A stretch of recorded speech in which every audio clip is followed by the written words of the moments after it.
Ai.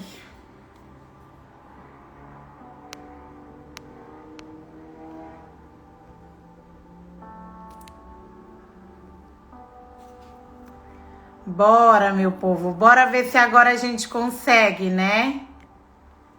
Ai, em nome de Jesus. Vamos conseguir agora, né? Acho que sim. Por favor. Ele entrou, ele entrou. Walter, já te chamo, tá? É isso, Instagram. Tu pode tentar derrubar a gente, mas a gente dá o nosso jeito, querido. Já te chamo. Deixa só o pessoal voltar de novo. Tínhamos umas 9 pessoas aqui online. E já aceita o seu pedido, tá? Aguarda aí.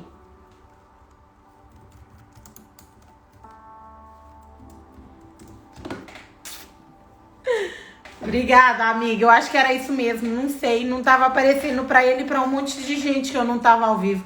Quando eu não tô ao vivo, fica lá no meu perfil bolinha como eu tô ao vivo. Aí quando eu realmente tô, o Instagram fala que eu não tô.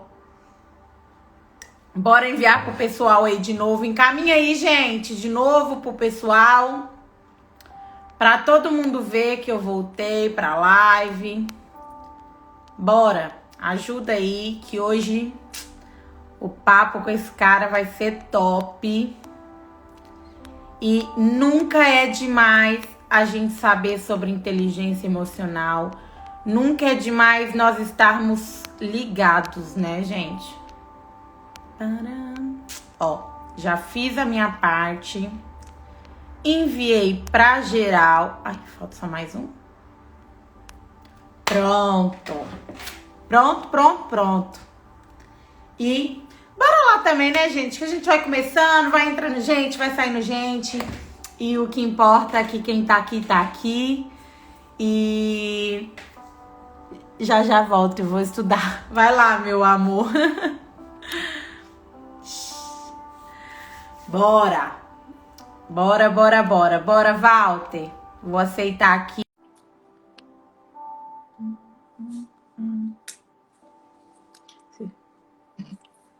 Boa noite, Reginaldo. Olá, Aê! tá me ouvindo bem? Esse Instagram tenta burlar a gente sempre, sabe? Sempre. Instagram, como qualquer ferramenta informacional, né? Sempre tem os seus problemas, mas faz parte, né? Faz Talvez parte. pelo, talvez pelo fuso horário, essas coisas que acontecem nas melhores famílias ou nas piores. O negócio é não desistir, porque aqui a gente não desiste, sabe? Exatamente. Exatamente. Tudo bem? Boa noite, Walter. Tudo bem? Sejam bem-vindos, tá? Na minha live, no nosso podcast. É uma honra receber você aqui. Gente, vocês não sabem, ele é um grande amigo do meu esposo. E de muitos anos, por sinal, né? Eram vizinhos e tudo isso. E eu tive a honra de convidar ele para poder participar aqui da live comigo, porque eu soube do excelente profissional que ele é. Sigo ele. Deixa eu fechar aqui, que a minha colega falou, minha produção falou que tá dando retorno da minha voz. Uhum. Eu acho que é eu Foi. com você. Eu vi que você tava com o fone aí na mão. Quer colocar o fone? Não, eu tava enrolando. Que eu acho que tá dando retorno do que eu tô falando para você aí. Não, aqui tá tudo certo. É? Pronto. Então vamos indo e a gente vai fazendo. Bora lá. Quem é o Walter Vaz? E o Walter Vaz é uma pessoa que passou por N caminhos, né? Boa tarde aqui do Brasil, né? Boa noite aí de Portugal. O Walter é uma pessoa que já trabalhou na educação, fui professor da rede pública durante 13 anos, mais ou menos, né? E chegou um dado momento que o Walter não conseguiu lidar mais com essas situações. E foi parar no Hospital do Servidor Público com uma crise de ansiedade terrível, uma angústia, uma coisa muito digamos assim, muito perturbadora por N situações que aconteciam na educação. Pela falta de incentivo, pela relação da culpa que eu sentia, porque eu me achava um péssimo profissional na época, por N circunstâncias, por cobranças, por um Estado deficiente, né, em termos de educação, de não ter o devido valor que se deve ter na educação, por tentar fazer N projetos, aquela coisa, né? Você sai da faculdade, você sai da universidade, você sai muito sonhador. E eu tinha uma ânsia pela educação de achar que naquele momento eu tinha possibilidades de consertar tudo, de achar que todos os professores eles eram extremamente voltados a um processo intelectual e quando eu vi professor dentro da sala dos professores revirando revistinha da Avon, eu fiquei assustado. Porque eu falei, como assim, né? Mas a gente entende, né? Hoje eu consigo entender que é uma maneira de que ele tem como abstrair e sair daquela realidade, né? Que é uma realidade muito frustrante. Já ia falar, eu também já dei aula em escola pública e não é fácil, né? A realidade da escola pública não é fácil. E eu te falo que nem da particular, porque eu já dei aula em ambas. Uhum. E uma pelo estado crítico, que é a educação, a pública, e a particular pelo estado crítico de exigências, que às vezes é tão ao extremo que você nem é obrigado a ter aquilo e você é forçado a fazer. Porque é necessário que se construa um Estado deficiente, né? E aonde se tem a deficiência, para nós entendermos um pouco? A deficiência ela surge a partir do momento que você enfraquece a saúde e você enfraquece a educação.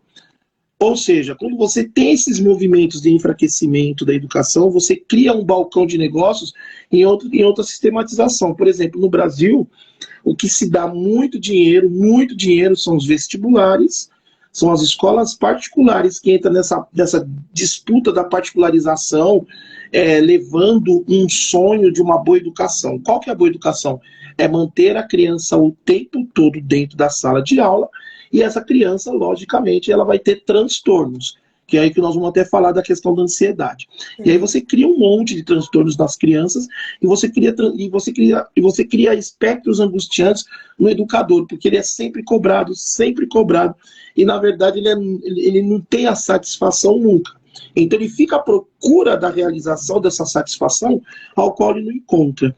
E aí ele começa a se frustrar, ele começa a entrar num espectro de impotencialidade que o leva a um mar de angústia, né? Eu, por exemplo, eu tenho alguns professores que passam comigo, que são meus clientes ou pacientes, como queira, né? Como as pessoas que queiram achar melhor classificá-los. E eu vejo que são sempre as mesmas reclamações, né? As reclamações que são deslocadas, né, no outro, que na verdade é um problema meu. Então isso vai se tornando uma coisa muito remota na sociedade, principalmente na sociedade brasileira. Não há um interesse público, né, de melhorar esse tipo de situação, tanto na escola pública como na escola particular.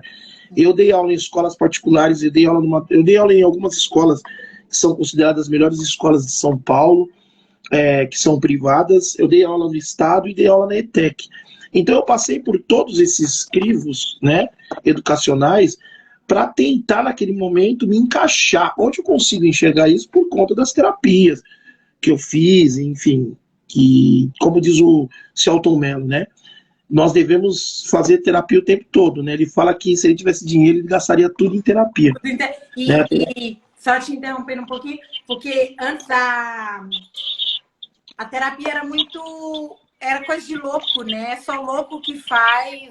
Isso não é para mim. Eu fazer terapia, jamais. Eu vou até falar rapidinho sobre essa situação, porque nós temos... Isso é muito cultural, né? Principalmente no Brasil, né? Eu tenho um grupo de estudo que estuda sobre a psiquiatria no Brasil, a estrutura psiquiátrica no Brasil e a saúde mental no Brasil, nos processos psicanalíticos, né? Então, para você ter noção, o hospital psiquiátrico no Brasil ele surge no finalzinho do século XIX, começo do século XX, são dois hospitais, né? O Hospital do Rio de Janeiro, fundado pelo Dom Pedro II, e depois tem a Santa Casa de Santos, entre 1850 e 1880, mais ou menos. O que vai acontecer? Todas as pessoas que não se enquadram dentro de uma margem social, por isso que surge a palavra marginal, todas as pessoas que não se enquadram dentro dessa margem social são tidas como pessoas antissociais. E essas pessoas antissociais eram levadas para espaços aos quais elas não podiam estar inseridas na sociedade. Quando surgem esses hospitais psiquiátricos, o sanatório, hospício vem de hóspede, né? Vem de aconchegar, de acolher. E, na verdade, não acolhe ninguém. Quando surge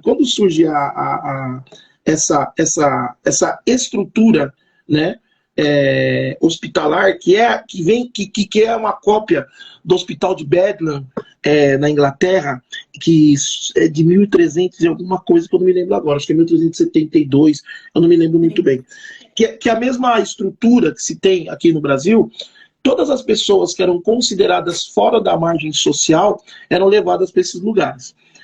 Então, o que acontece? Mulheres que queriam separação na época eram tidas como loucas. Então, para você ter noção, os homens, os maridos entregavam essas mulheres para esses lugares, para esses espaços psiquiátricos, e essas mulheres eram tidas como pessoas que não respeitavam a sociedade, e elas eram tidas como loucas. Então, elas ficavam enclausuradas em determinados lugares. Sem dizer os abusos que existiam por conta dos funcionários, né? E qual que era o tratamento na época? O tratamento na época era justamente os choques elétricos, tapas na cabeça, torturas de todos os tipos que você imagina, eram colocados pessoas em colchões, muitas vezes nem colchões tinham, eram estrados de cama que eram deitados nos corredores desses hospitais. Então, e aí o que vai acontecer? Como esses hospitais têm superlotação, eles criam uma enfermaria. O que é enfermaria? Eram salas enormes com macas. É muito parecido com o que a gente conhece. Exatamente. Por isso que a classificação, quando você tem uma classificação de quando você compra um convênio médico de enfermaria, a enfermaria é um resquício do século XIX, da estrutura hospitalar que se tinha no Brasil. Olha que interessante. E o que eu estou querendo dizer para você? Que existiram dois movimentos nesse período. O movimento de eugenia social, de uma limpeza social, e esse movimento também ele trazia uma experiência científica com essas pessoas, e essas pessoas que eram levadas para esses lugares eram as mulheres, né, essas mulheres que eram extremamente, muito pelo contrário de como eles falam, que eram mulheres que tinham problemas de distúrbios mentais, não.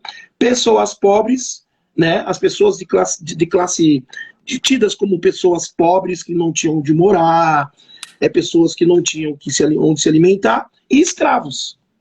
Então essas pessoas eram levadas para esses lugares, ex-escravos, né, escravos, que já não tinha mais, né, a escravidão. Então essas pessoas levadas para esses lugares tidas como loucas.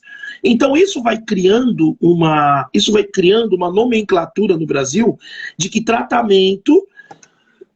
todo tratamento voltado para uma questão mental é coisa para louco. Então, o que a sociedade vai fazer? Ela vai se distanciar disso.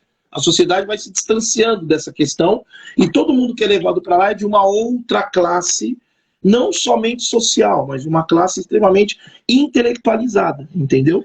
Então, quando se fala de terapia é coisa para louco, eu conto sempre um pouco essa historinha, para as pessoas entenderem que isso foi uma construção. Foi uma coisa que implantaram mesmo, né? Exato, de uma política da época, que está entre a transição da velha república, não, do Império para a República Velha. Nessa transição, isso continua, entende? Isso repercute não só no Brasil. Houve experimentações, por exemplo, na Primeira Guerra e na Segunda Guerra Mundial, assim, coisas absurdas que fizeram com as pessoas. Então, Terapia não é coisa para gente louca, muito pelo contrário. Terapia é para que você aprenda a esclarecer todos os seus medos, os seus vazios, tudo aquilo que te traz angústia, que muitas vezes nós reproduzimos os mesmos erros e nós não entendemos o porquê que eu vim parar aqui de novo. Por que eu estou fazendo? Porque existe elementos que nós chamamos na psicanálise de pulsões, né, que nos levam a esses lugares. E essas pulsões fazem com que nós tenhamos esse processo de repetição o tempo todo, porque ele precisa esconder, na verdade, o que o Lacan vai chamar de objeto A, que está lá escondidinho, que é a minha primeira angústia. Mas ela sempre vai estar me lembrando através dessas pulsões. E essas pulsões nos levam aos erros, a nervosismo, uma infinidade de coisas. As crises e tudo isso, né? Exato. Então foi por causa dessa crise que você desistiu da escola e resolveu entrar nessa área da psicanálise, do psicanalismo, da psicologia e tudo isso. Isso. Porque na verdade eu comecei a identificar algumas coisas com o Dr. Wagner que foi muito importante na minha vida. E chegou um dado momento, ele falou para mim assim: você sabe que eu não vou te dar remédio, não estou lhe dando medicação para você melhorar. O seu problema é um problema muito mais sintomatológico. Eu falei, sintomatológico, doutor? O que é isso? Falou, a sintomatologia é a cura através da palavra e a identificação de tudo aquilo que te faz, digamos assim, que te faz mal. Eu falei, tá, doutor, e como que eu vou identificar? Como que eu vou saber disso? Você vai aprender a identificar.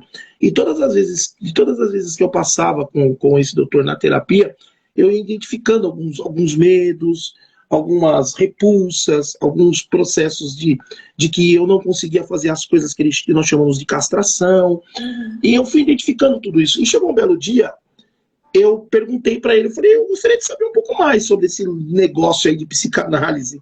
Esse lado, né? Ele foi no armário dele, que está um pouco longe, senão eu tenho até hoje. Ele foi no armário dele e me deu um livro chamado Interpretação dos Sonhos, do Freud. Um livro de mais ou menos acredito que tem umas 300 e poucas páginas. Eu li esse livro em 15 dias. Eu devorei o livro. Uau! E dali pra frente eu falei para ele, eu gostaria muito de saber sobre esse treco de psicanálise. Porque quando eu estava na universidade, na filosofia, eu passei por cima. Conheci o Freud num campo mais intelectual filosófico, porque nós lemos um livro do Freud chamado Mal-Estar na Cultura, né? O Mal-Estar na Civilização. Uhum. E foi um outro viés. Ele falou, olha, isso aí é Freud. Ele falou assim, eu vou te dar o telefone de uma escola em São Paulo, e essa escola, eles aceitam somente médicos, mas pode ser que eles abram mão, né? Uma exceção. Falei, tá bom. Mas quando eu cheguei nessa escola, já não era mais assim. Eu fiz uma entrevista, fiz uma avaliação lá e tal, e comecei a estudar psicanálise. E foi aí que eu comecei a descobrir. Falei, cara, é isso que eu quero pra minha vida. Uau. Isso é maravilhoso. Isso é maravilhoso. E fui estudando psicanálise, fui para psicologia, fui para neuropsicologia, conheci a neurociência e estamos aqui até hoje. Então, você só foi, então, não era um sonho do Walter ser psicólogo, ser psicanalista, né? O sonho do Walter o Douglas sabe muito bem. O sonho do Walter não tem nada a ver com educação e nem com saúde mental. O sonho do Walter era ser um jogador de futebol. Pronto. E o Walter jogou no time do Douglas, que é o Palmeiras, durante quase 5 anos. Uau! E eu joguei lá. Por trás, né? Tem história. Tem muita coisa. Aí depois eu não me profissionalizei diretamente por algumas complicações que houve no meio do caminho. Depois eu acabei de jogar no São Bernardo, e depois eu fiquei jogando no futebol de várzea, mas aí eu falei, não, eu preciso estudar. Foi aí que eu fui para educação. Quando eu prestei a prova, não, na verdade, eu comecei a estudar música. Aí eu fui para música, depois eu fui para educação. E, na verdade, a educação entrou na minha vida, assim, foi uma coisa muito interessante, né? Porque eu precisava fazer alguma coisa. Sim, claro. Precisava fazer alguma coisa. Eu falei, acho que estudar estudar, estudar para... Eu pensei dessa forma, eu falei, vou estudar para eu me tornar professor. E foi aí que eu foi aí que eu entrei na educação e fui indo. Aí eu fui fazer uma pós-graduação na época na Universidade Estadual Paulista, que é a Unesp, e lá eu conheci um professor magnífico que se chama-se Alberto Iqueda, que me direcionou num projeto de pesquisa maravilhoso, e o professor Percival Tirapelli também, que é um dos papas da história da arte no Brasil, arte sacra, né? E outro professor também, que é um papa da educação, que é o José Palma Filho, que foi, assim, foram 3 pessoas muito importantes na minha vida que me direcionaram naquele momento. Ou né? seja, E depois eu tenho... pode concluir. E depois eu fui embora, fui estudar fora, no Brasil, né? Continuei a pesquisa, enfim, é aquilo que eu fui tentando construir dentro desse meio educacional para que eu pudesse desenvolver uma boa educação, né? Eu tinha planos, eu tinha sonhos que foram no meio do caminho por conta dessas... Quando a gente chega lá, a gente vê que não é bem assim, né? Não, a realidade foi totalmente diferente. Mas, sabe, é aquilo que eu digo, né? Nós não devemos nos arrepender daquilo que eu fiz, né? E nem daquilo que eu não fiz. Simplesmente eu tenho que realizar as coisas. E assim, tudo na nossa vida é um ciclo, que tem começo, meio e fim. É normal. Nascemos, crescemos, reproduzimos e num momento nós não vamos estar mais aqui. E é uma coisa, e nós temos que nos preparar para isso. A nossa sociedade, mais uma outra coisa que a nossa sociedade não tem preparo nenhum, é com entender o desenvolvimento, né?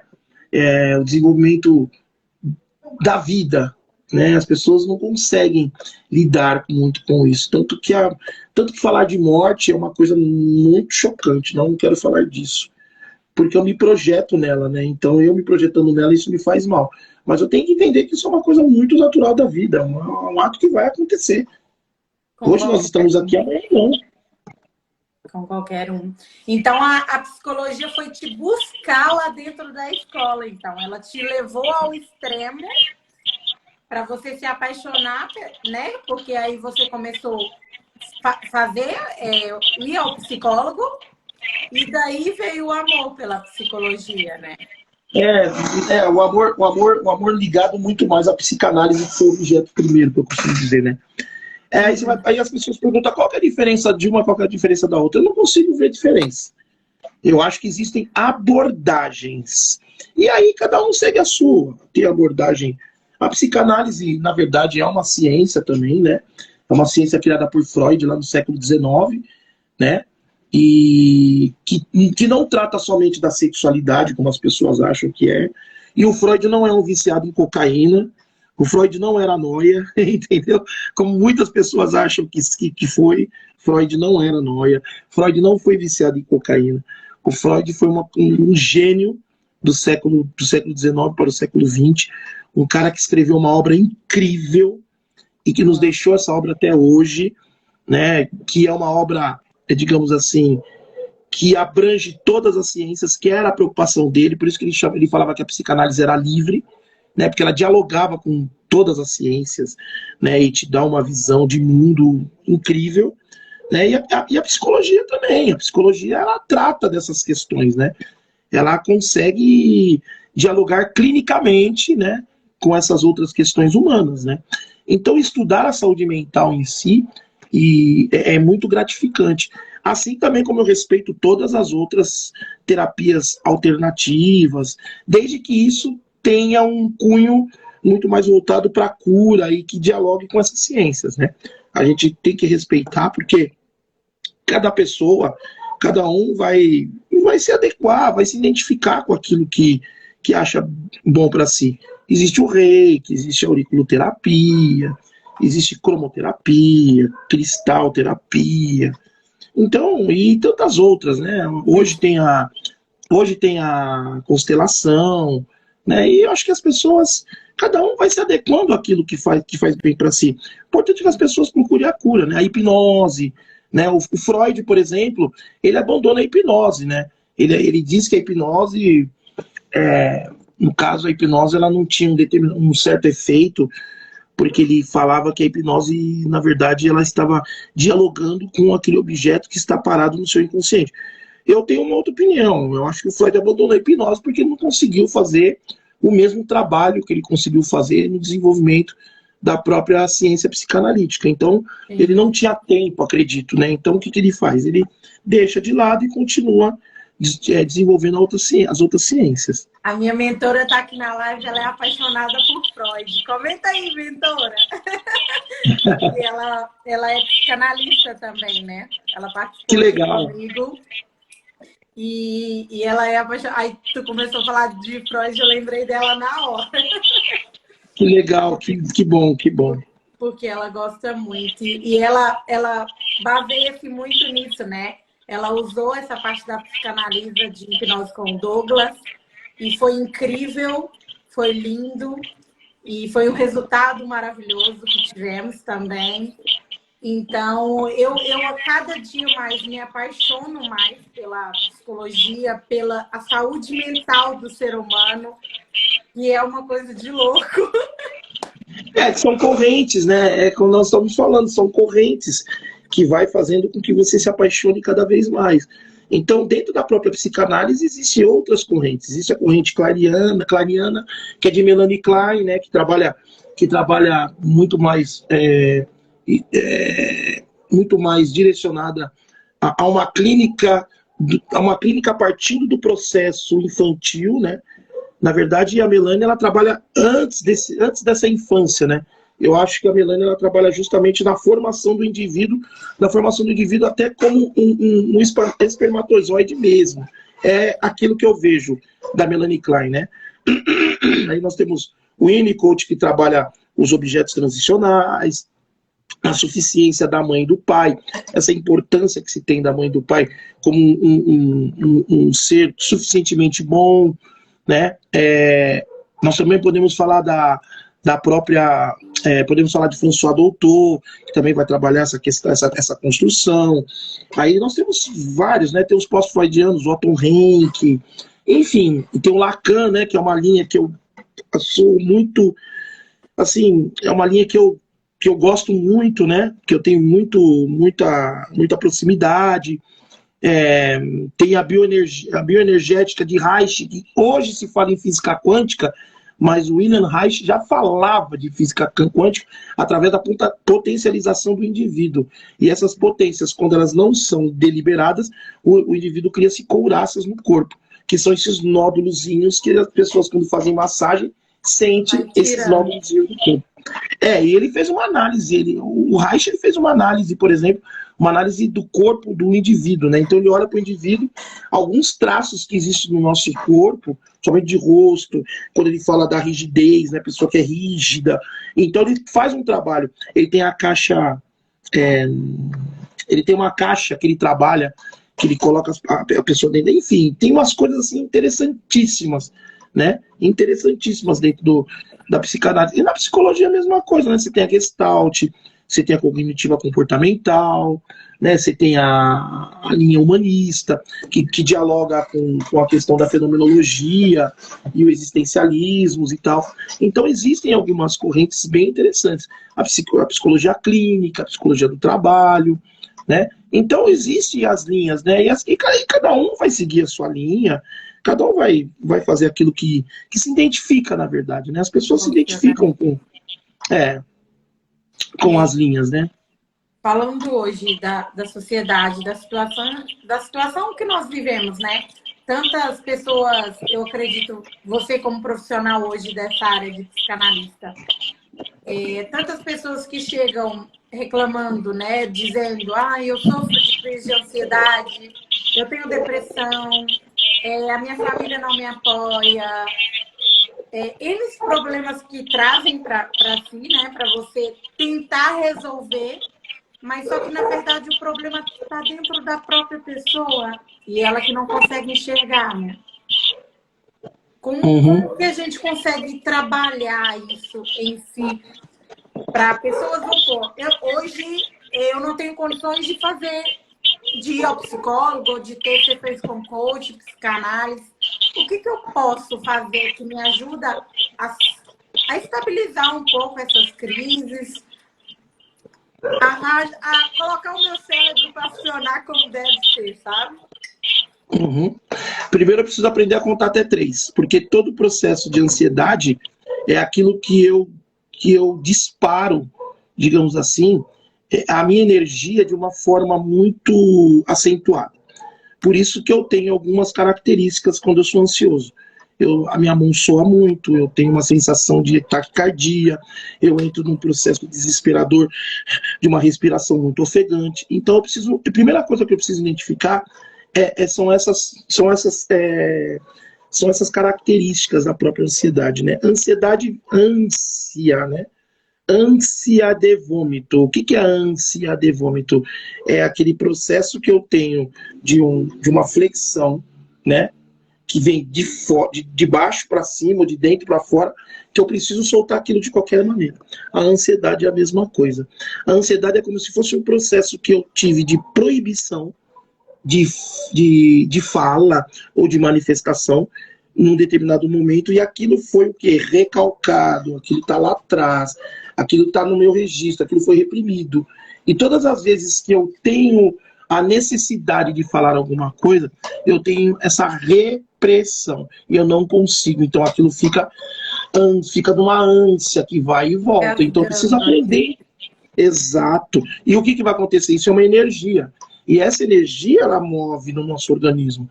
O Lacan vai falar que o nosso inconsciente, diferentemente do Freud, ele vai falar que o nosso inconsciente, ele tem movimento. Né? O que é o inconsciente? Só para a gente entender. O inconsciente é tudo aquilo que eu não consigo acessar. É tudo aquilo que faz com que eu tenha vontade de fazer, mas eu não faço e eu não sei o que é. É interessante isso, né? Uau. Por exemplo, eu tenho medo de dirigir. Vamos dizer assim, eu tenho medo de dirigir. Só que ao mesmo tempo que eu tenho medo de dirigir, eu tenho medo de andar sozinho às 7 horas da noite na rua. A mesma coisa, eu tenho medo de almoçar no restaurante na rua, porque pode ser que a comida pode ser que eu coma aquela comida X, ela vai estar estragada, eu vou comer o ovo lá e o ovo vai estar estragado e eu vou passar mal. Você percebe que existe uma palavra principal que me desloca em todas as situações ao qual eu tenho que ter digamos assim, uma atitude? Olha que interessante. O não vou conseguir, mas a palavra principal que tá nesse inconsciente é o medo. É um medo que foi constituído em mim no determinado momento, e aquilo é aquilo que me rege como indivíduo. Então eu preciso... Qual que é o papel da psicanálise? A psicanálise, ela tem o papel de fazer com que você identifique esse medo para você aprender a lidar com os outros medos. Quando você identifica esse objeto A, como diz o Lacan, que é o medo principal, o medo que está lá recalcado, o medo que está lá reprimido, o medo que está constituído dentro da minha psique, quando eu entender esse medo, eu vou entender os outros medos, que os outros medos nada mais é do que sublinguagens desse medo, dessa linguagem principal, a linguagem primeira, eu digo, né? Essa é uma forma que eu identifico, né? Então, quando eu consigo identificar isso, eu consigo fazer com que todas essas minhas outras projeções, elas não aconteçam. Isso eu só consigo num processo de terapia psicanalítica. Não há uma outra forma. Porque você revive, né, aquilo que te magoou lá no passado, perdoa aquilo que está lá, e só assim você consegue debater de frente com o que vem tentando te derrubar. Isso é meio sistêmico, né, que você está dizendo. Você está usando um pouco da linguagem da sistematização, né, Best Hellinger, legal, mas tudo bem. Mas é mais ou menos isso. Mas o que a gente aprende nos processos terapêuticos? É tirar isso da nossa inconsciência, porque quando você fala em reconhecer, você está falando o seguinte: eu consigo enxergar o que aconteceu comigo, e automaticamente você traz isso na sua linguagem. Às vezes como que você vai trazer isso na sua linguagem? Como que o psicanalista consegue observar isso? É a maneira de como você manifesta, a maneira de como você me devolve. Eu costumo chamar isso de simbiose psíquica. Eu estou escrevendo um livro sobre isso, né? Inclusive, vou fazer até uma propagandinha aqui. Eu falo da questão da clínica. Fala pra gente. Lógico. E essa questão da clínica, porque, veja bem, toda a estrutura de linguagem que eu tenho, por exemplo, nós estamos aqui conversando. Então, eu tenho certeza que a conversa que eu estou tendo com você está criando um número de situações e de perguntas, e ao mesmo tempo essas perguntas estão respondendo aquilo que até mesmo pode ser coisas que estão dentro de você, que você fala, agora eu estou entendendo isso, porque eu estou entendendo isso. O que é isso? São as pulsões emocionais que estão dialogando, porque eu consegui simbioticamente atingir você dessa questão psíquica, entende? Uhum. Então, dentro do processo terapêutico é exatamente isso. O Walter trabalha assim. Então, tudo que você me traz, nada é jogado fora. Nada é reaproveitado, nada digamos assim, não tem proveito. Tudo tem proveito. Até a maneira de como a pessoa olha para você e você consegue entender o olhar dela. Então, o psicanalista, os psicanalistas e talvez não, e os psicólogos, vamos dizer assim, os profissionais dessa área, ele consegue entender até no virar dos olhos do seu paciente, do seu cliente, o que ele está escondendo, o que ele está mentindo. Os meus pacientes falam assim para mim: nossa, você, cara, tem hora que você responde antes de eu perguntar. Por quê? Porque o movimento que a pessoa faz, que a linguagem, o corpo fala, né? O corpo responde. Que a própria linguagem que ele traz para você, você consegue visualizar e você consegue entender o que está acontecendo. Por quê? Porque aquilo que eu falei para você mexeu com você. Sim. Como que você sabe que mexeu comigo? Porque existe toda uma construção da fala. E eu pego, e o que você tem que fazer? Você tem que pegar lá o prontuário do seu paciente, ler antes de atendê-lo. E aí você consegue fazer essa simbiose que eu estou falando, entendeu? E aí você consegue mexer com essa você consegue mexer com essa estrutura. Terapia não é... A terapia, existem algumas coisas que são muito necessárias para que ela funcione. O terapeuta tem que ser subjetivo. O que é o subjetivo? Não existe verdade nem mentira, porque verdade e mentira é um conceito. E quando você leva o seu conceito para dentro da terapia, você está preconceituando o seu próprio paciente. Esse é o primeiro ponto. É interessante, né? Esse é o primeiro ponto. Segundo ponto, nunca interrompa o seu paciente. Nunca interrompa. Ele tem que falar. Porque quando ele fala, o Lacan vai dizer que a nossa fala é a nossa manifestação maior de dor. Eu acho isso fenomenal. E é verdade. Né? E uma outra coisa que é muito importante no processo de setting analítico, o que nós temos que ter é não manter jamais um distanciamento hierárquico entre você e o paciente. Você tem que conhecer a linguagem ao qual ele está inserido para que você tenha uma linguagem que se aproxime dele. Que só assim ele consegue dialogar com você verdadeiramente. Senão você vai ter dificuldade. Ou seja, quando você tem conceitos de moral dentro do que é certo, o que é errado, ou que é bonito, o que é feio, então aí já não é um problema do paciente, é um problema seu. Você está com contra-transferência. Então você tem que resolver isso na sua terapia, antes de atender as pessoas. Esse é o primeiro ponto. Por isso eu recebi psicólogos aqui também, tudo, e um deles falou: eu faço psicologia, eu vou ao psicólogo, porque senão eu também surto. Lógico. Eu também surto. Bem-vindo ao clube, todos nós temos que fazer. Aí você me pergunta, a partir de que idade que nós devemos fazer terapia? Desde quando eu saio da barriga da mãe. Porque se você parar para perceber, se nós pararmos para analisar, na verdade, A Melanie Klein, ela vai falar que o nascimento é um trauma. E tem um livro que chama O Trauma do Nascimento. O nascimento é um trauma, porque a criança ela nasce chorando, ela nasce berrando, ela nasce desesperada, que a Melanie Klein vai chamar de pulsão de morte.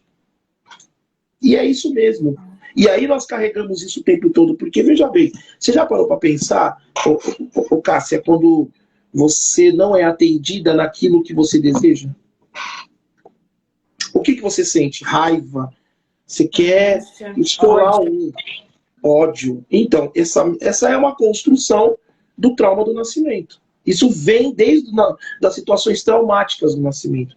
Então, quando a mãe recebe o filho, quando ele nasce, ela tem que receber com amor. Agora, você imagina uma criança que sofreu rejeição desde o nascimento. Que tipo de adulto ele vai se tornar? Ele nunca vai entender isso quando ele tenta fazer as coisas, ele é inseguro, quando ele tenta construir ou realizar algum fato e ele não consegue ter paciência de diálogo. Por quê? Porque isso já tá aquilo que nós falamos, o objeto A é o trauma. E você tem que trabalhar isso, você tem que identificar isso. Identificar de que forma? Com os processos terapêuticos. Não existe outra coisa. E aí nós vamos chamar o Lacan vai chamar de sintoma. Né? E todos os psicanalistas chamam de sintoma. O sintoma é a manifestação do inconsciente reprimido. Ponto. O que é o sintoma? São as nossas dores, todas as nossas, entre aspas, doenças. Sabe aquilo que você vai... Sabe aquela doencinha que você tem, aquela dor que você tem? Que você vai ao médico, o médico fala assim, é uma dor muscular. Eu não consegui ver aqui na tomo. Não é uma dor muscular. Isso é o que nós chamamos de psicossomática. É a dor que soma na psique e a psique distribui para o corpo, através do nosso sistema nervoso periférico. E aí vai atingir alguns órgãos, os órgãos que são, obviamente, ligados a todo o nosso tipo de sentimento, digamos assim. E aí isso está ligado à medicina chinesa. Por que as pessoas infartam, por exemplo? O infarto é uma doença do coração, é uma doença do coração, digamos assim, né? E o que é o coração? O coração carrega o quê? Sentimento. E as pessoas, muitas vezes, que infartam são pessoas o quê? Nervosas. Pessoas que não conseguem falar. E aquilo, o que acontece? Aquilo vai somatizando. Entendeu? E você tem um conceito assim, que a depressão ela anda ali muito junto com a ansiedade, por isso, quando a pessoa já está no extremo nível de ansiedade, pode vir a depressão? Ou são duas coisas distintas? A depressão, na verdade, a ansiedade é um embrião da depressão. Eu costumo dizer assim. O processo de depressão é a angústia que está no seu limite máximo. Quando eu entro nesse processo depressivo, né, eu já passei essa questão da ansiedade, né?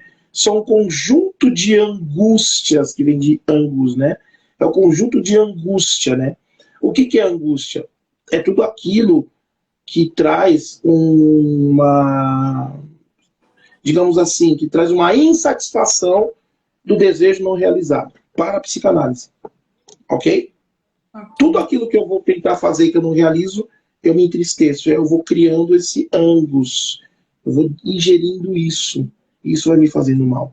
Quando a pessoa ela entra no processo depressivo, o processo depressivo é um processo de desligamento da minha realidade. Eu me desloco da realidade.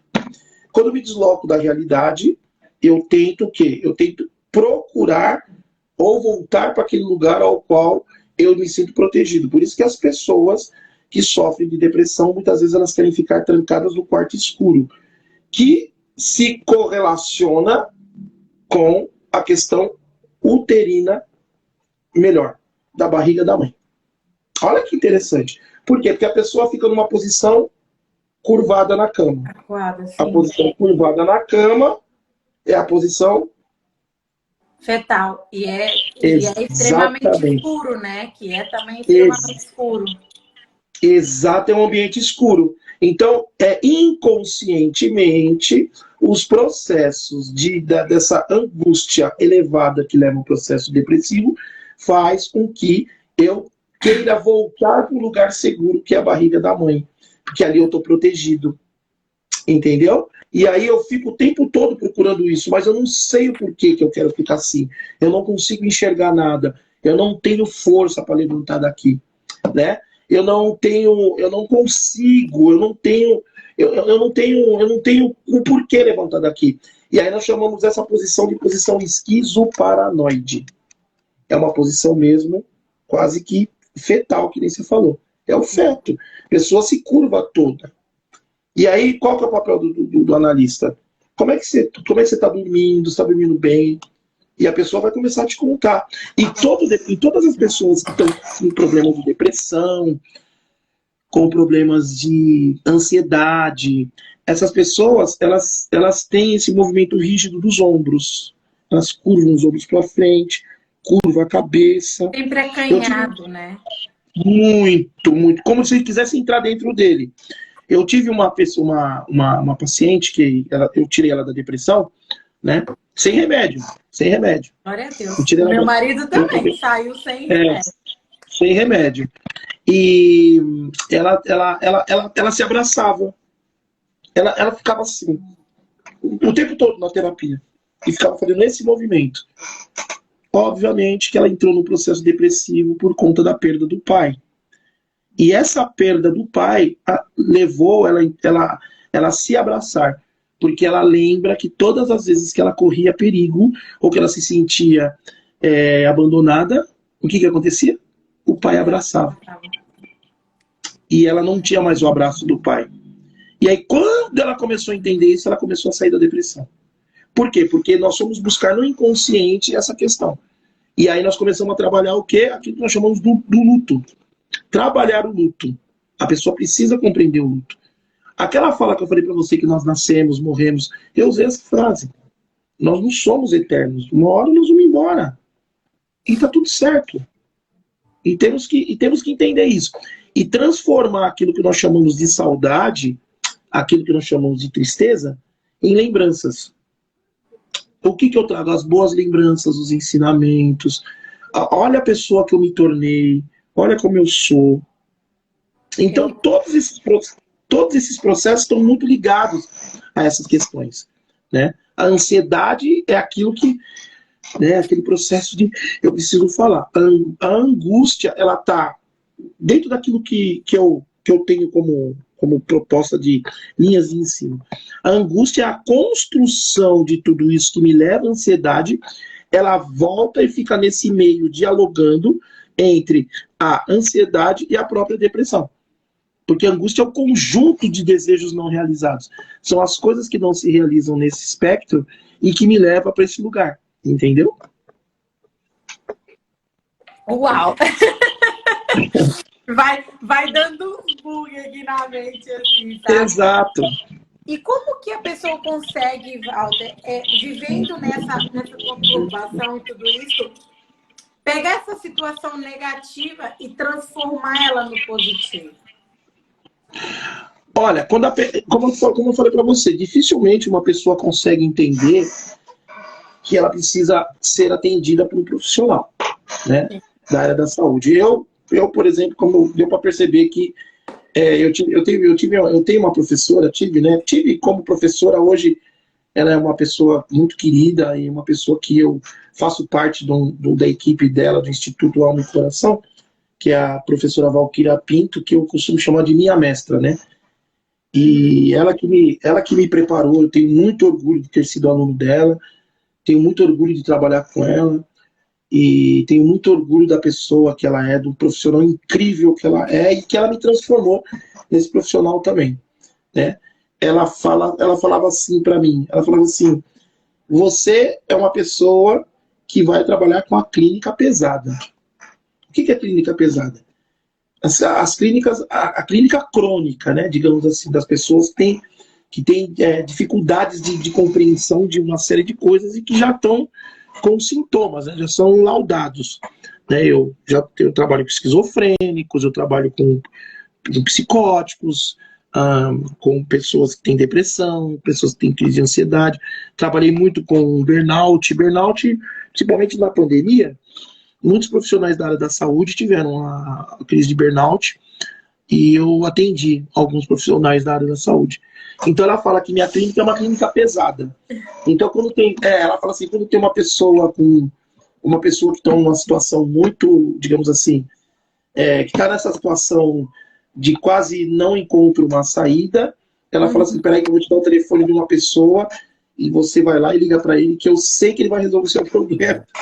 Uau! Então que maravilhoso ouvir isso. É a linha que eu escolhi, né? Eu trabalho com transtornos infantis, né? Principalmente o TEA, né? Que é o espectro autista, o TDAH, né? Transtorno de déficit de atenção e hiperatividade, e trabalho também com o TOD, né? Que eu trabalho com a Andréa Coelho, que também é uma excelente psicanalista, principalmente na área infantil. Ela é patente alta, Andréa Coelho, excelente. Ela é excelente. Ela é espetacular, de verdade. E eu faço esses trabalhos, né? Eu costumo fazer esses trabalhos. Então, e criança, foi muito bem falado agora, Cássia, porque criança é as que mais hoje estão sofrendo, estão desenvolvendo, melhor dizendo, o transtorno de ansiedade. Hoje o transtorno... Porque quando se fala de transtorno de ansiedade, por exemplo, pegando esse nicho, quando se fala de transtorno de ansiedade, se pensa que a ansiedade só causa em adultos. Não. Não. Transtorno de ansiedade, cada vez mais a ciência, né, os pesquisadores identificam que a ansiedade ela está cada vez mais cedo. Inicia cada vez mais cedo. Por quê? Vamos lá. Vamos pensar que há 20 anos, 30 anos atrás, 30 anos atrás, melhor dizendo, as crianças, não se ouvia dizer que crianças tinham transtornos de ansiedade. Não que não tinham, mas eu acredito que a frequência era muito menor. Por quê? Porque o mundo que se vivia naquela época não era tão corporativo ou tão ligado a um processo de modernização, de pós-modernização, como se tem hoje, né? As crianças brincavam nas ruas, as crianças elas despendiam as suas energias, as crianças elas tinham contato maior com essa questão materna e paterna, né, do que hoje. Por quê? Porque hoje, por questão de que o mundo ele tem esses processos muito mais, não digo evolutivo, né, mas eu digo de um progressismo mais avançado, essa pós-modernidade, faz com que nós sejamos mais cobrados para que tenhamos as nossas coisas. Por quê? Porque existe um fluxo do mercado, existe uma série de coisas que nós não vamos nem falar aqui. E essas crianças, na verdade, elas são desligadas muito mais rápido dessas relações paternas e maternas. E isso causa na criança a primeira frustração. Por que você acha, por exemplo, Cássia, que quando a mãe deixa o filho na porta da escola e o filho chora? Porque ali já está se protagonizando uma reação traumática. A mãe precisa trabalhar, tal, mas o filho não quer se desligar da mãe, porque a mãe naquele momento, vou dizer dessa forma, tá? A mãe naquele momento é o objeto de desejo do filho. O objeto de desejo que ele vê na mãe é porque a mãe sacia as vontades dele. E aí você pensa, uma criança que a mãe não está mais ali, que a mãe não pega no colo, que a mãe não dá o seio, né? Porque hoje as crianças estão indo com 6 meses para a escola, né? O que vai acontecer com essa criança? Né? Ou até antes, exatamente. Aí a mãe, quando vai antes é pior. Por quê? Porque, por favor, as mães não se sintam culpadas por conta disso, hein? Não se sintam culpadas, não fiquem angustiadas. Enfim, essa criança, quando ela vai para a escola, a mãe precisa desmamar essa criança. O desmame na criança é um corte que você tem, que você desloca o desejo dela. Por isso que tem a mamadeira. né? O objeto transicional que o Winnicott fala é justamente isso. É o que substitui naquele momento as minhas vontades, mas não é de fato a vontade, não é de fato aquilo que vai suprir aquilo que me falta. Entendeu? Uhum. Então, quando essa criança ela vai para a escola, que ela olha para o lado, ela não vê mais a mamãe, o que ela faz? Ela entra naquilo que nós chamamos de pulsão de morte, que é o choro. Aquele choro da criança, que a criança fica até vermelha, né? E faz assim com as mãozinhas, né? É isso, por quê? Porque o desejo está sendo reprimido. E a criança não vai entender que existe uma repressão ali, que aquela energia que ela está querendo naquele momento para saciar o desejo dela, está sendo realizada. Não, ela foi reprimida e a criança se manifesta porque é uma pulsão, é uma energia. E por isso que existe a manifestação do choro. O choro é necessário nesse momento. Imagina uma criança que não chora, por exemplo. É difícil. É difícil. Hoje em É dia difícil. É muito difícil.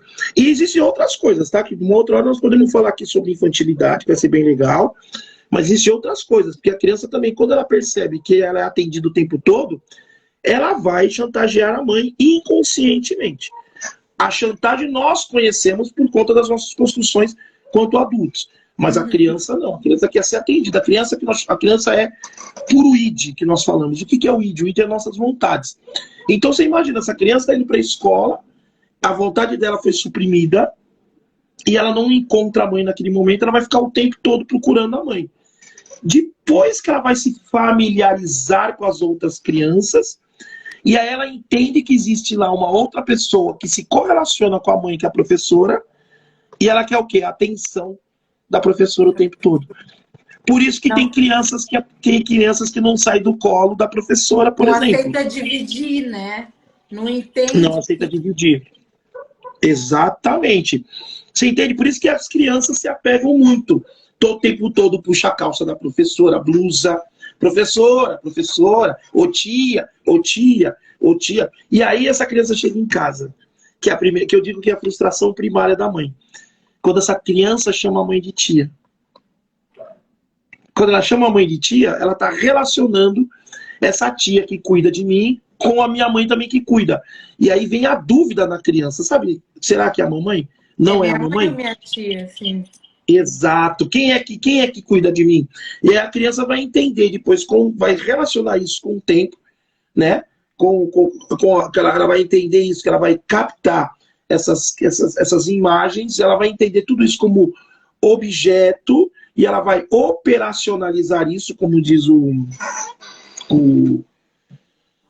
ai, meu Deus do céu, caramba, o Piaget, né? Lembrei. E ela vai operacionalizar tudo isso, ela vai começar a criar dentro do seu próprio ambiente esse tipo de situação. É aí quando a criança começa a chorar que ela quer colo. Ela não chora, ela chora que ela quer colo porque ela quer esse acolhimento. E muitas vezes o pai não quer dar um acolhimento, a mãe não quer dar. E aí você vai criando o quê? Você vai criando essas frustrações que levam esse indivíduo depois na somatização da angústia. E é mesmo, querendo ou não, é mesmo sem pretensão nenhuma, né? Que tá ali no dia a dia, que é a rotina, que é onde nós não vemos a maldade, não vemos a frustração que isso pode causar futuro. É claro que nós aqui, você como profissional, eu que entendo um pouco, para nós é mais fácil entender isso, é mais fácil não fazermos isso com os nossos filhos hoje. Mas vai ter momentos que isso vai acontecer e a gente precisa entender que tá tudo bem, porque é a situação que a gente vive hoje. E eu acho que muitas mães, às vezes, se frustram por conta disso. De ter esse receio, ai, não vou levar meu filho para a escola. Não, tá na hora, tem que levar.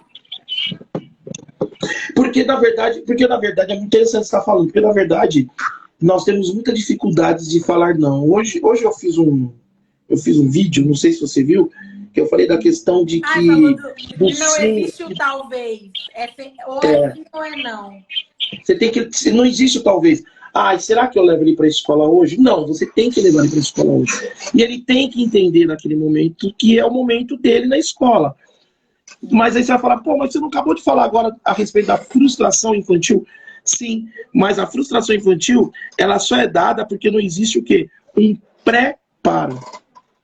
Eu não converso com os nossos filhos, eu não sei lidar com isso. E olha que interessante, todas as vezes que eu converso com meu filho, eu converso de cima para baixo. No conversa de olho, a gente aprendeu muito isso no curso. Você Não é está verdade? de frente para a pessoa, você se igualar a ele, falar, olha, Se igualar à pessoa.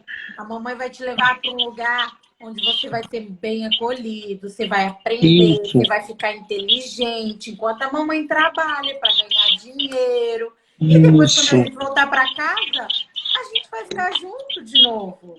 E a criança, quando começa a compreender algumas coisas, ela começa a te fazer perguntas.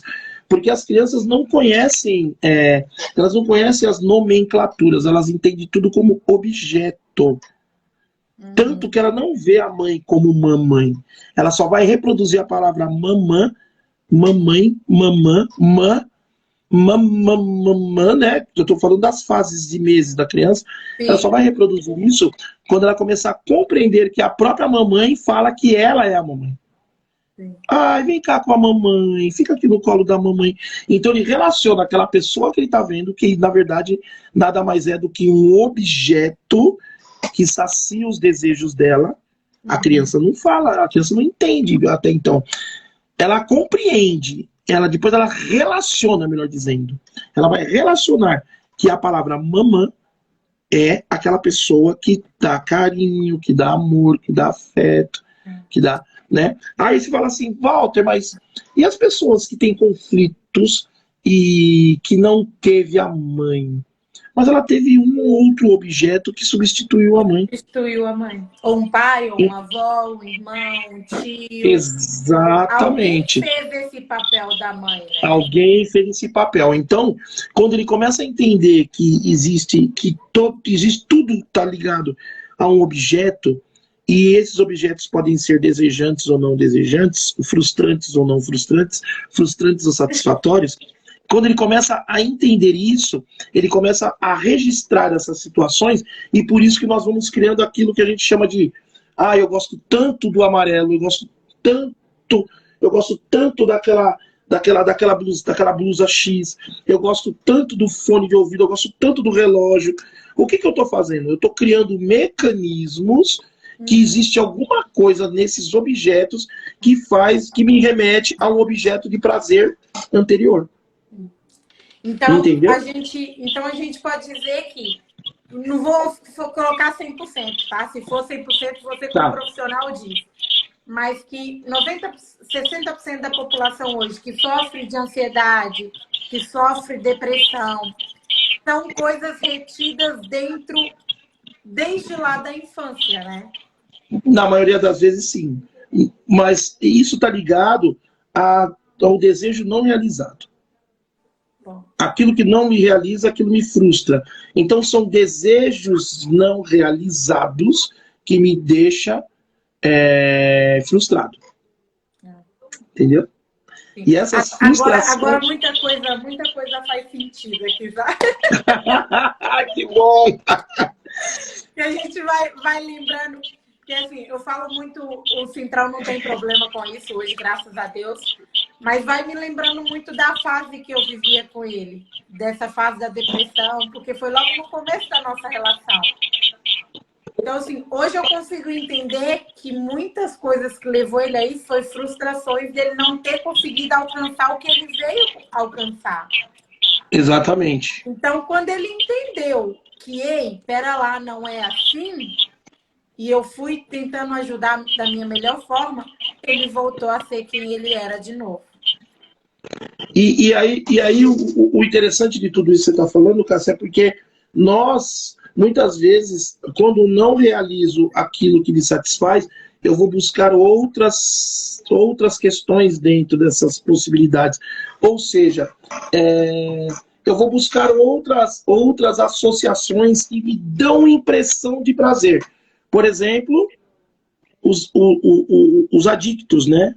Por que a pessoa se torna adicta? Por que a pessoa se torna alcoólatra, como dizia antigamente? Tem uma relação de... todo o excesso ele se conduz na falta, beleza? Todo excesso. Ele supre ali a falta, né? Exatamente. Então eu preciso deslocar esse meu desejo num outro lugar, e esse outro lugar vai me tirar da realidade. Só que quando ele tira da realidade, quando eu volto à realidade, eu volto com uma frustração maior. Os entorpecentes, os narcóticos é a mesma coisa. Mas olha que interessante, não é só isso. Muitas vezes, sabe aquele pessoal que fala assim: ah, amanhã é sexta-feira, eu vou lá no bar, porque o bar eu vou encontrar os amigos, ou não sei o quê, vou encher minha cara. Tá, tudo bem. Isso é natural, né? Até a página 2. O que a gente precisa entender é que todas as vezes que eu desloco, eu me desloco para algum lugar, para um lugar que me leva a um processo de fuga da realidade, é um lugar de conforto, é o porquê eu sinto falta de alguma coisa ou de desejos não realizados. E naquele momento, estar naquele lugar, estar me fazendo bem, porque eu me correlaciono com outras coisas e não com a minha realidade. Não. E você isso tá ligado da sua realidade, né? Isso. É uma caixinha que você entra e os seus problemas, tudo fica ali fora e aqui dentro é tudo muito bom. Isso. Por exemplo, existem várias formas em pessoas que não conseguem lidar com a realidade e nós chamamos de cisar o ego. O que é o ego? O ego somos nós. O superego é assim, o superego, ele é tudo aquilo que vai fazer com que eu não tome decisões precipitadas, que são as minhas vontades. Então o superego vai falar assim, ó, dá um tempo, dá uma segurada aí. Dá um tempinho, eu tô aqui. São os conceitos de moralidade, os conceitos de educação, vários conceitos. O id, que é o carinha que está desse lado aqui, né? Eu já vi várias imagens, já vi umas imagens interessantes, assim. A pessoa, assim, preocupada, e você tem um anjinho de um lado e você tem o diabinho do outro lado. Né? Então, o que acontece? Quando você tem o id aqui, o id é todas as nossas vontades. Então, veja bem, as nossas vontades, elas são conectadas às nossas pulsões, e aquilo que a gente quer fazer, que está muito ligado às minhas decisões, enfim. Quando eu crio dúvida, é porque eu tenho um superego que também ele está trabalhando naquele momento. Quando eu não consigo fazer as coisas, na verdade eu tenho muito mais superego do que id. Sim. Entende? E o ego, como somos nós, o ego ele fica conflituoso. Olha que legal, o ego vai ficar conflituoso. O que acontece? Algumas pessoas, né, uma parte da sociedade vai desenvolver algumas situações aos quais não consegue lidar com essas práticas. Né? Muitas pessoas não conseguem lidar com o divórcio de pais, não conseguem lidar com o não. Né? Por isso que a gente tem que ter esse equilíbrio do sim e do não. As pessoas elas entram nos processos de inconformidade. O que vai acontecer? Quando eu entro nesse processo de inconformidade muito exacerbado, eu tenho uma cisão do ego. O que é cisão? É o ego rompido. O ego rompido, eu não respondo mais por ele, nem por uma coisa nem por outra. Eu tenho, logicamente, muito mais o id. Por isso que muitas pessoas elas entram em surtos psicóticos. Por isso que muitas pessoas elas entram numas paranoias muito loucas. Por isso que as pessoas, quanto mais eu fujo da minha realidade, mais eu consigo me sentir melhor. Você entendeu? Então essas pessoas vão fugindo daquilo que é real, né? E não conseguem equilibrar esse ego. Sabe aquela coisa que você fala, nossa, nem parecia que eu dancei tanto ontem, que parece que eu nem era eu. As pessoas falam assim, que eu nem era eu. Era eu. E eu falo, quando a pessoa fala isso na clínica, eu falo, puxa vida, pronto. Você já detectou que aquela pessoa, naquele momento, ela precisava fugir da realidade. Sim. Entendeu? Ela claramente disse isso, né? Eu precisei sair de mim. Tá muito claro, isso mesmo. Tá muito claro pra pessoa, pra mim. Sabe? Tá muito claro. Ela precisou, então, naquele momento. E aí, o que você faz como profissional? Sério, como que foi lá? Ah, eu fiz isso, eu fiz aquilo. Ah, isso aí, beijei 3 caras na balada. Nossa, eu tive um. Nossa, eu fui embora com um cara, nem lembro como é que eu cheguei em casa. Ou seja, ela totalmente fugiu, atendeu os desejos que estão reprimidos. Então, existe uma série de coisas, por isso que a linguagem proximal do seu paciente, do seu indivíduo paciente, ela tem que ser muito clara, muito objetiva. Objetiva no sentido de não você levar uma linguagem muito coloquial, uma linguagem muito. Não. Se o seu paciente for um paciente descoladão, tá tudo bem. Eu tenho essas falas com os meus. Sim. Eu tenho, como eu falei, eu atendo várias pessoas de N classes sociais. Então, você tem que ter uma linguagem para trabalhar com essas pessoas. Com as crianças, eu sou o tio. O tio da salinha. E cada É um o tem tio a sua da... linguagem específica, né? Você vai falar com a linguagem própria de cada um. Isso. O tio, eu sou o tio legal. O tio que brinca. Eu pego as crianças, vamos brincar? Vamos lá na sala, vamos lá na sala do tio brincar. Aí as crianças veem aquele monte de brinquedos. Só que cada brinquedo que tem dentro da sala tem um significado. Tem um significado. Então, quando a criança pega aquele brinquedo ludicamente, mas é um processo inconsciente, ele está me falando um monte de coisa. Eu estou brincando ali com ele, eu estou alimentando essa brincadeira. Uau. Entendeu? E aí depois você fala pro pai, ó, tá acontecendo isso, pro pai e pra mãe. Isso, vocês têm que parar de discutir em casa. Eles olham para mim, como você sabe disso? Ele mostrou para mim na sala de brinquedos. Criança colidindo brinquedos, ato violento.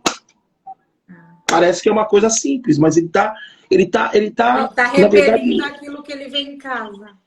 Aquilo que ele vê em casa, exatamente. É uma característica. Isso não. Ó, o que eu estou falando aqui são processos de características. Não é uma fundamentalização, não é uma fundamentação. Quer dizer que é o certo, né? Que é isso e ponto. A partir desse ponto, você começa a entender outros pontos, né? Você começa a entender outros pontos. E hoje, o Walter Vaz, qual que é a missão dele, assim? A missão do Walter? É. O Walter, a missão dele é trabalhar para que as pessoas que, quando procura, fazer com que essas pessoas sintam-se felizes. A maior satisfação que eu tenho hoje é quando um paciente meu fala assim, você está me fazendo muito bem. Eu estou melhorando, eu estou bom, eu estou muito bem. E quando eu dou alta para um paciente que eu falo, ó, você está bem, Uau. Vai seguir sua vida. Isso para mim é gratificante. Hoje eu vejo isso com muita... Hoje eu consigo entender como que é bom você estar bem. E você fazer o bem para as pessoas. Real. E para a gente encerrar essa live maravilhosa com conteúdo de milhões, muito... Saímos daqui tendo noção do que é a psicanálise, pelo menos. Uma frase que você leva para a vida, assim, que você gosta. Eu vou falar uma frase cômica e uma frase que eu acho que mexe muito comigo, que é a frase do Nietzsche. O Nietzsche ele fala que toda verdade é simples. Ponto. Mas isso não é uma dupla mentira? Essa é a primeira frase que o Nietzsche me fala. E agora uma frase cômica é: tudo no mundo é passageiro, menos o cobrador e o motorista. Literalmente. Literalmente, olha, esgotamos o nosso tempo, o seu tempo. Que ótimo. Eu quero te agradecer. Obrigada por participar. Obrigada por todo esse conhecimento que a gente viu que realmente é um excelente profissional. Depois eu Muito vou colocar obrigado. nas minhas histórias o folder do Walter, quem quiser procurar ele para fazer algum atendimento, para querer tratar mágoas antigas aí, que acham que tem necessidade, procuram ele. A gente já teve essa noção que é um excelente profissional. Muito obrigado. E obrigada por achar esse tempinho na sua agenda para estar aqui comigo, para estar compartilhando um pouco da sua sabedoria com a gente. Pode ter certeza que eu saí daqui cheia e eu tenho certeza que quem passou também. E eu que já estou um pouco mais nesse meio, entendo algumas coisas a mais. Hoje, para mim, algumas outras coisas fez mais sentido, sabe? Que bom, que bom. E eu quero te agradecer. Deixa eu só ver, eu acho que minha produção está aqui atrás, só para tirar o print. Produção, tira um print aí. Opa, deixa eu me ajeitar. Dá, só um minutinho por causa do delay que dá. Tá bom.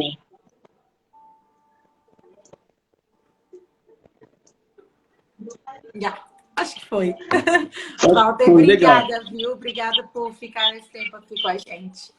Eu que te agradeço. Estarei sempre à disposição. Minha agenda é uma agenda minha conturbada, mas eu sempre dou um jeitinho. Vamos dar um jeitinho, espreme daqui, muda dali e vamos que vamos, né? E dá. Pronto. Muito Tá bom? obrigada, tá? Obrigada pela Eu que sua te agradeço. participação. Uma boa noite, um resto de boa noite aí para você, né? Boa tarde, final de tarde. Aqui é boa tarde. Mas obrigado, eu agradeço a todos que participaram. Espero ter sido claro com as informações. Quem quiser me procurar, fica à vontade. Tem o Instagram aí, @WalterVaisPsico. E só procurar a gente. Estamos aí. Eu fico muito agradecido por essa live maravilhosa. E como eu falei, precisando, estamos à disposição, tá bom? Pronto, obrigada. Um beijo para você, Obrigado. beijo para a família. Você também. Manda um beijo pro tá? Douglas, fala pra ele que eu tô com muita saudade dele. Pode Pra ele deixar, vir aqui no Brasil nos visitar. mas ele vira e mexe quando ele conseguia, ele entrava aqui, via um pedacinho, comentava ali comigo no WhatsApp. Ai, que legal. Se Deus quiser, ano que vem a gente vai aí. Vamos Opa, continuar então orando. tá bom. Então tá bom. Isso aí. Tá Muito bom? obrigado, viu? Eu que agradeço. Para você. Tchau, tchau. Pra você Obrigada. também. Tchau. É só Até. sair do Instagram que já sai automaticamente, tá? Ah, legal. Tá, tchau. Beijo, tchau. Beijo, tchau.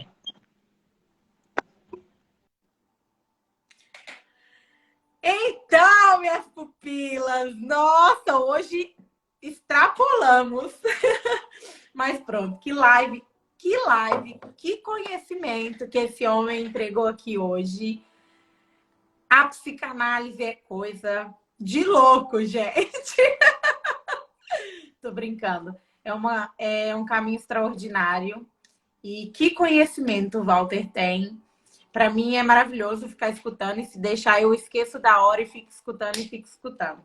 Mas pronto, essa foi a nossa 11ª live maravilhosa. Quarta-feira que vem tem uma história incrível de vida que eu juro, vocês vão chorar junto comigo aqui nessa live. Então não perca a live quarta-feira que vem. Nosso convidado é super especial, como todos os outros. E obrigado por estarem aqui comigo mais uma quarta-feira. Obrigado por ficarem aqui comigo. Eu amo a vida de vocês. E esse foi mais um podcast, tá? Um beijo para vocês. Fiquem com Deus. Uma ótima noite para quem é aí do Brasil. Aqui já é o fim da noite. E bora, tá? Beijo, fiquem com Deus. Tchau, tchau.